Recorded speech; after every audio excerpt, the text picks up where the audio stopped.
Hey everyone, today we're going to be going over the anesthesia machine and its parts, so follow along. First we're going to turn the machine around to the back and we're going to look for part A. Part A is listed as the oxygen source. The oxygen is released from the tank at around up to 2,000 psi. It goes through the yoke, which is letter B, and it travels across here to the pressure reducer valve, which decreases the pressure to approximately 50 psi. The pressure gauge is located next to the pressure reducer valve, and so when we turn our oxygen on slowly, our pressure gauge should increase. So that will give us how many psi are currently in the tank, so a little bit less than 2,000. From here, the oxygen travels through this green hose, which is labeled as E, and it goes into two different ports. The first port it goes to is behind this hose. So it goes through right here, which is the flow meter, and then it also travels up here to this port right here, which the second top port on the opposite side of the anesthesia machine is G, which is the flush valve.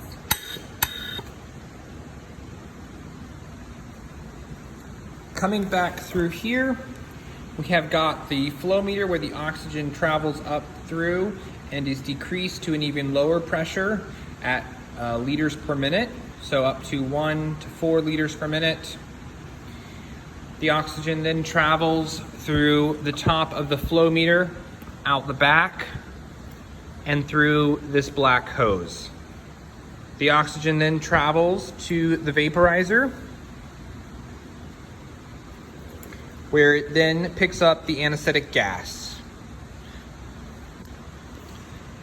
The anesthetic gas and oxygen then leave the vaporizer through the common gas outlet, which is labeled I, and travels through this hose, which takes it to the back of the anesthesia machine to the next part of the machine.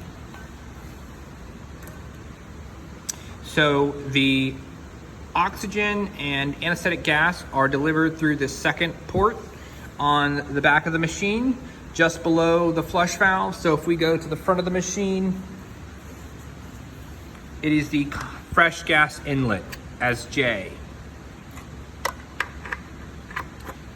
The gas then travels through the fresh gas inlet up here to this box. So we've got a unidirectional valve here, a unidirectional valve here, and two ports. From a top view, K is the inspiratory unidirectional valve, L is the inspiratory port. The air and the oxygen and gas comes through this port to the patient, and then when the patient exhales, it goes through the expiratory port, which is labeled M. It also goes through the exhalation unidirectional valve, which is labeled N. The expired gas travels through the CO2 canister with CO2 absorbent granules. It then travels back up. Some of the gas travels through this elbow portion to the reservoir bag, which we will place on shortly. Some of the gas travels out the pop-off valve, which is labeled R, to our passive scavenger, which is labeled S. And some of the gas is re-inspired to the patient from the machine.